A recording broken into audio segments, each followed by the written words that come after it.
As I was saying, the Israelites don't live in Syria anymore. So Deuteronomy 23 and 2, a bastard shall not enter into the congregation of the Lord, even to his 10th generation shall he not enter into the congregation of the Lord.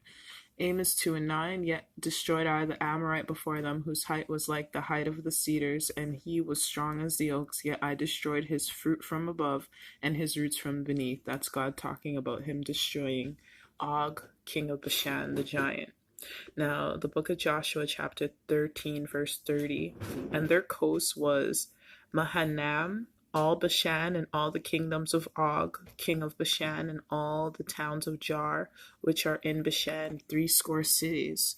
Now the book of Numbers, chapter 33. And they turned and went up by the way of Bashan, and Og, the king of Bashan, went out against them, he and all his people, to the battle of Endre. Now, the book of Joshua, chapter 9, verse 10. And all that he did to the two kings of the Amorites that were beyond Jordan, to Shion, king of Hashbron, and Og, king of Bashan, which was at Ashtaroth. Now, Deuteronomy chapter 29, verse 7. And when you came onto this place, Shion, the king of Hashbron, and Og, the king of Bashan, came out against us onto battle, and we smote them. So they killed them, right? So we got all of that. Now we're going to go into the lost book of King Og, chapter 7. Now you're going to hear Og call the children of Israel worms. So that's now we'll get into it.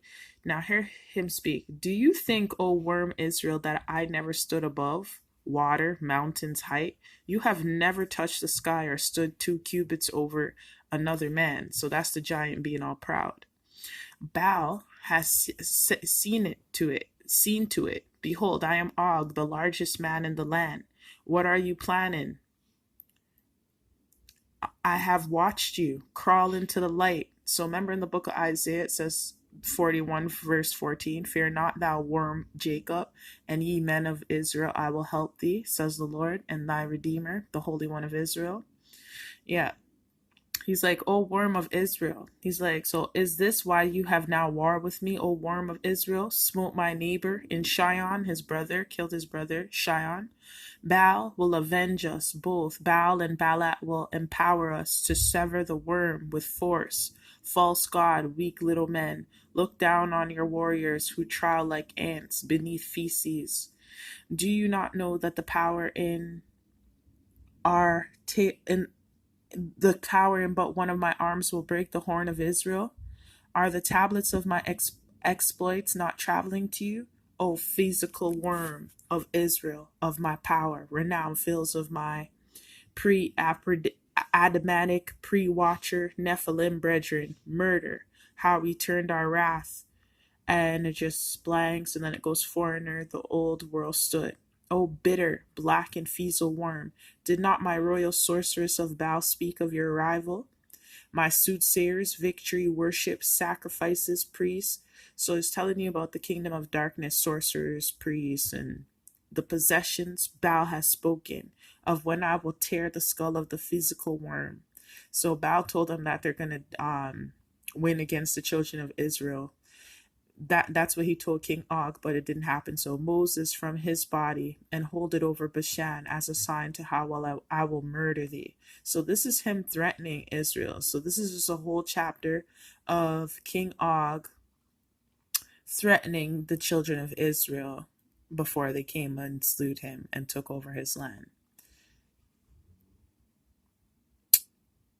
So that actually happened. And that's why in the Psalms, you have in Psalms 136,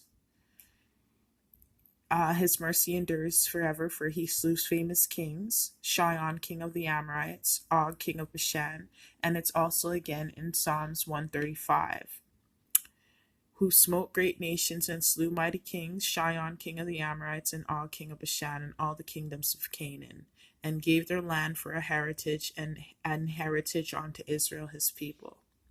And Deuteronomy chapter 1 and 4, after he had slain Shion, the king of the Amorites, which dwelt in Hashbron, and Og, the king of Bashan, which dwelt at Ashtaroth and Endre.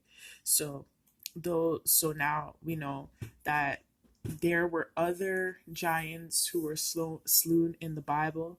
So there was Goliath, there was King Og, there was King Shion, there was Anak, there was many giants. There was giants before in those days in the land.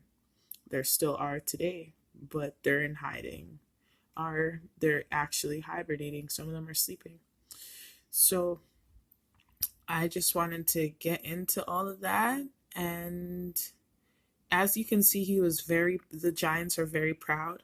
And in the book, in the Apocrypha, the book of the Wisdom of Solomon, chapter 14, verse 6, for in the old time also, when the proud giants perished, the hope of the world governed by the hand escaped a weak vessel and left to all ages a seed of generation. So there it even tells you how proud the giants were. And then when I have you listening to King Og, he was very proud. My legion daughters, concubines, sorcerers will witness the slaughter, the physical worm. That's what he's talking to Israel. Israel, paint their flesh and their faces with your blood, your entrails when we celebrate on high. My sons will carry your severed skulls on high roads of Og, singing, feasting through the roads of Bashan. Anoint my head and beard with oil before I go to make war. You are defeated, little worm Moseses. My spies have told me, your army and their worship, for any god but yours, you're murderous. Of your time in Egypt, of your commandments, of your laws, your barbarism and insanity, all in the name of your physical one God, you fecal worm. Moses, to make a bronze snake for you people to look upon when poisoned. You would kill your own for not worshiping your senseless God who kills, yet murderous little Israel. Now at the foot of my kingdom, I will gird my loins to squash